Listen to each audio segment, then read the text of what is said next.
सोनल और पन्नो, तुम दोनों यहाँ पर क्या कर रही हो बेटा? चलो जाओ, सो जाओ, तुम दोनों थक गई होगी बहुत ज़्यादा। नहीं मम्मी, मुझे मेरी बहनें याद आ रही हैं। मुझे वो बहुत ज़्यादा याद आ रही है। वो कितनी छोटी, कितनी मासूम और कितनी ज़्यादा प्यारी थी। बेटा, मुझे उनकी याद मत दिलाओ प्लीज़। क्या बोल रही हो? जाओ सो जाओ। अब तो मेरे पास बस तुम 3 ही बच्चे हो। ठीक है माँ, मैं सोने के लिए जाती हूँ अपने कमरे में। मैं सो जाती हूँ। और फिर यहाँ पर सोनल सो जाती है। बहू, तूने राधा को तो घर से निकाल दिया, लेकिन अब घर कौन संभालेगा? वो तो सारे घर के काम करती थी और तेरा छोटा सा मासूम सा बच्चा है। मैं कुछ नहीं जानती। उसने उसने मेरी 2 बच्चों की जान ले ली। मैं उसे अभी भी इस घर में रहने देती? माँ, कैसी बातें कर रही हो तुम? मैं अपने बच्चे को लेकर जा रही हूँ अपने कमरे में। और बाकी रही घर की बात, तो अभी मेरे पास बहुत पैसे हैं। मैं किसी काम वाले को रख लूँगी यहाँ पर। आज मेरा पेट पता नहीं क्यों दुख रहा है। मैं अभी कुछ आराम कर लेती हूँ। यहाँ पर तो बहुत ज़्यादा माहौल ख़राब हो चुका है। मैं अभी से लेकर अपने कमरे में जा रही हूँ। इतनी चाहत से मैं अपनी बेटियों को इस घर में लेकर आई थी। अब तो मुझे मेरा कमरा सूना सूना सा लग रहा है। मेरी फूल जैसी बच्चों की जान ले ली चुड़ैल ने। पता नहीं मेरे इस घर को किसकी नज़र लग गई।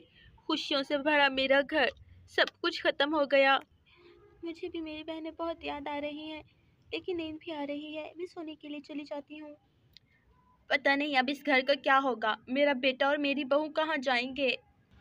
अरे, यहाँ पर तो रात होने वाली है।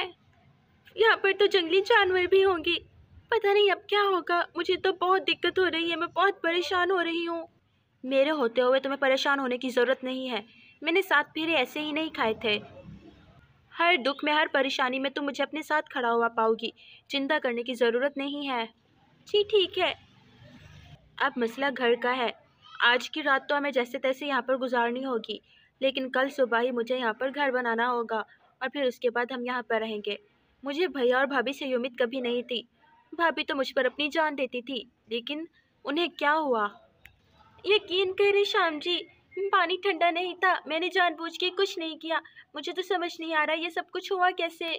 मुझे तुम पर यकीन है। तुम सोनल और पन्नों से इतना प्यार करती हो। अगर मैंने कभी कुछ देखा होता तो ज़रूर तुम पर चिल्लाता, लेकिन ऐसा कोई सीन नहीं। तुम्हें चिंता करने की ज़रूरत नहीं है। अब हम यहाँ पर रहेंगे। मुझे लगता है वैसे भी भाभी का इरादा नहीं था हमें साथ रखने का। वो तो बस किसी बहाने की तलाश में थी। उन्हें बहाना मिला और उन्होंने हमें घर से निकाल दिया। लेकिन अब क्या होगा? हाँ ठीक है, मैं समझ गई, लेकिन हमारे पास तो कुछ भी नहीं है और ना ही आपके पास पैसे हैं। तो हम क्या करेंगे? मुझे तो कुछ समझ नहीं आ रहा। अरे भाई, तुम चिंता मत करो। अभी लकड़ा काट के ही गुजारा कर लूँगा। कुछ कुछ कर लूँगा मैं, तुम चिंता मत करो। बाप रे, मुझे तो आइडिया नहीं था। अगर मुझे कभी अंदाज़ा होता कि उन दो मासूम बच्चों के साथ ये होगा तो मैं कभी भी उन्हें नहलाने के लिए ना ले जाती। दोस्तों, मुझे तो बहुत डर लग रहा है। ये घना जंगल और फिर ऊपर से रात होने वाली है। आप लोगों को आज की कहानी कैसी लगी? कहानी पसंद आई हो तो वीडियो को लाइक और चैनल को सब्सक्राइब कर दें। Bye bye.